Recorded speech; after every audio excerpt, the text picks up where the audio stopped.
고김새론 죽음에 수익 몰두한 유튜버들 사이버레커 이대로 방치할 건가? 지난 몇 달간 사회 곳곳에 충격과 분노를 불러일으킨 사건이 다시 한번 우리 앞에 덮쳐왔다. 배우 고김새론의 안타까운 죽음을 둘러싼 비극적 여파 속에서 인터넷을 뒤덮은 사이버레커 현상이 또 한 번 수면 위로 드러났다. 이 현상은 단순한 디지털 논란을 넘어 인간의 존엄성과 생명이 상업적 이익의 도구로 전락하는 끔찍한 현실을 여실히 보여준다. 한때 젊은 배우로 주목받던 김새론의 삶은 예상치 못한 충격적인 사건으로 막을 내렸다. 그러나 그의 죽음은 단순한 개인의 비극에 그치지 않았다. 일부 유튜버들이 이를 노리고 자극적인 콘텐츠로 만들어 수익을 창출하며 사건의 여파를 극대화하는 현상이 사회 전반에 퍼지면서 많은 이들에게 경각심을 불러일으켰다. 실제로 이들 사이버레커는 고인의 죽음을 잔인하게 편집한 영상, 선정적인 제목, 과장된 내용 등을 통해 클릭 수를 높이고 광고 수익을 극대화하는 방식으로 활동하고 있다. 이러한 현상은 눈에 보이지 않는 디지털 세계의 어두운 이면을 여실히 드러낸다. 화면 속에서 마치 한 편의 드라마처럼 펼쳐지는 충격적인 장면들은 보는 이들의 심장을 두근거리게 하면서도 동시에 불안감을 증폭시킨다. 죽음이 클릭이 된다는 냉혹한 현실은 우리 사회가 디지털 미디어의 발전과 함께 잃어버린 인간적 감수성을 여실히 반영하는 듯하다. 영상의 한 장면에서는 고인의 얼굴이 흐릿하게 비춰지며 그 뒤로 수익이라는 단어가 대담하게 삽입되어 비극적 사건이 돈벌이 수단으로 전락한 모습을 적나라하게 보여준다. 국회 과학기술정보방송통신위원회에서는 이 문제의 심각성을 인지한 의원들이 모여 사이버레커 근절을 위한 토론회를 개최하였다. 박민규, 이훈기, 조인철 의원 등 주요 인사들이 한자리에 모여 디지털 미디어의 규제 방안을 논의하며 우리 사회가 인간의 생명을 단순한 콘텐츠 소재로 전락시킬 수는 없다는 강한 의지를 피력했다. 이 자리에서 발제자로 나선 서강대 커뮤니케이션 대학의 유현재 교수는 사람이 죽으면 보통 잊혀지는 사건이었지만 이제는 사건 자체가 돈이 되는 시대가 되었다며 충격적인 현실을 단적으로 표현했다. 유 교수는 현실은 너무나도 잔혹하다. 정치 유튜버들이나 전직 언론인들이 디지털 플랫폼에서 자유롭게 활동하면서 언론의 경계를 넘어선 무분별한 보도가 쏟아지고 있다라고 경고하며 이런 상황이 지속된다면 앞으로 더 많은 비극이 반복될 것이라는 우려를 내놓았다. 그의 분석에 따르면 현행 법체계와 미디어 규제의 미비는 사이버레커와 같은 악질 콘텐츠 생산자들에게 무한한 자유를 부여하며 그들이 영리 목적으로 인간의 비극을 이용할 수 있는 길을 열어두고 있다. 특히 유튜브와 같은 온라인 플랫폼은 방송법의 엄격한 규제를 받지 않기 때문에 이들 사이버레커가 남긴 상처는 더욱 깊어지고 있다. 법무법인 노종원 변호사는 김새론 씨 사건과 관련해던 몇 개의 방송만으로도 수많은 기사와 영상이 생성된 현실은 우리가 가진 규제 체계의 한계를 명확히 보여준다고 지적하며 표현의 자유와 수익 창출이라는 두 마리 토끼를 동시에 잡으려는 이들이 만들어내는 혼란은 이제 멈춰야 한다고 역설한다.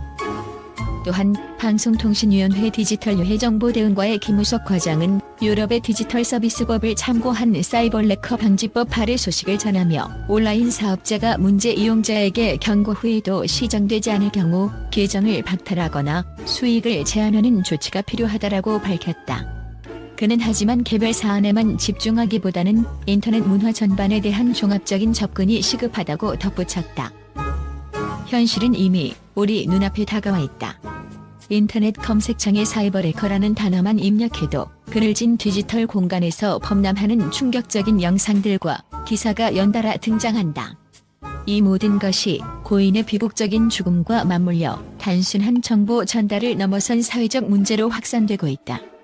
생명에 대한 존중과 인간적 감수성이 무너지는 이 현실은 우리 모두에게 깊은 성찰을 요구한다.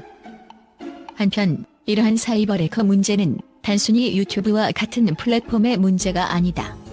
SNS, 블로그, 그리고 각종 온라인 커뮤니티에 이르기까지 비극을 자극적으로 재구성하여 수익을 창출하는 사례는 점차 늘어나고 있다. 이와 같은 디지털 미디어의 어두운 이면은 사회 전반에 걸쳐 확산된 정보의 홍수 속에서 희생자의 목소리가 묻히게 만드는 치명적 문제이다. 전문가들은 규제의 부재가 이러한 문제를 더욱 악화시키고 있다며 사회 각계각층의 목소리가 모여야만 결국에는 제대로 된 법적, 제도적 장치가 마련될 수 있을 것이라고 강조한다. 현실에서는 단 한 사람의 비극이 수많은 이들에게 영향을 미치며 그 파장은 상상을 초월한다. 비극을 기회로 삼아 수익을 창출하는 사이버 해커들의 무자비한 행태는 결국 우리 사회 전체의 윤리적 기반을 흔들어 놓고 있다. 이제 질문은 남는다. 과연 우리 사회는 이처럼 무자비한 디지털 범죄와 상업적 이익 추구 사이에서 어느 쪽을 선택할 것인가? 인간의 존엄성과 생명에 대한 경의를 회복하기 위한 노력이 과연 사이버 해커 문제를 단호히 막아설 수 있을 것인가? 오늘날 우리가 마주한 이 충격적인 현실은 더 이상 외면할 수 없는 사회적 숙제임이 분명하다. 디지털 시대의 이면에 숨겨진 무수한 비극들이 우리 앞에 드러나고 있다. 우리는 이제 과거의 기억에 머무르지 않고 앞으로 다가올 미래에 대해 진지하게 고민해야 할 때이다. 한때 빛났던 배우 김세론의 비극적인 운명이 우리 사회에 던진 경종은 결코 잊혀져서는 안 될 역사적 교훈으로 남을 것이다.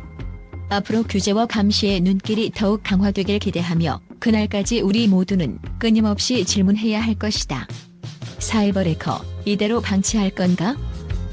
국제 언론은 이번 사건에 대해 충격과 분노를 감추지 못하고 있다.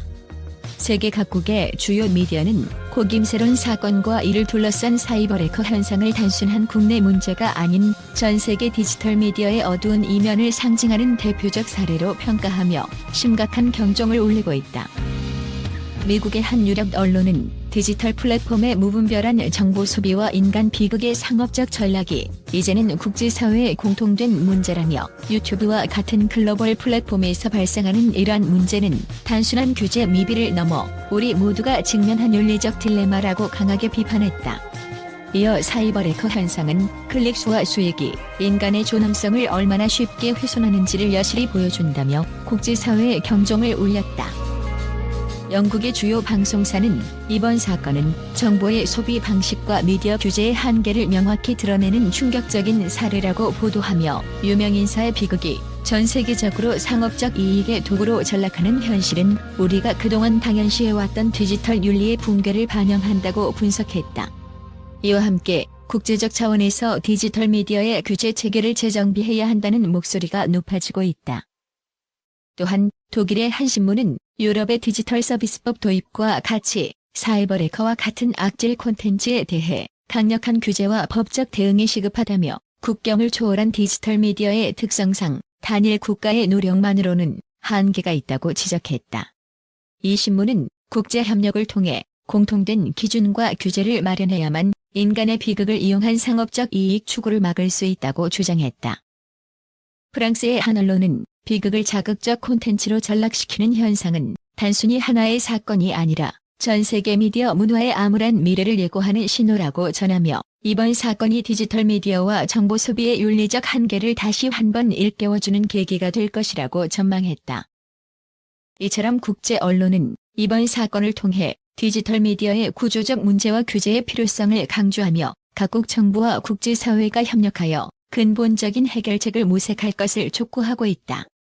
이러한 국제적 반응은 앞으로 사이버 해커와 같은 문제에 대한 글로벌 규제 논의가 가속화될 것임을 예고하며 우리 사회가 직면한 디지털 윤리 위기에 대한 깊은 성찰을 요구하고 있다.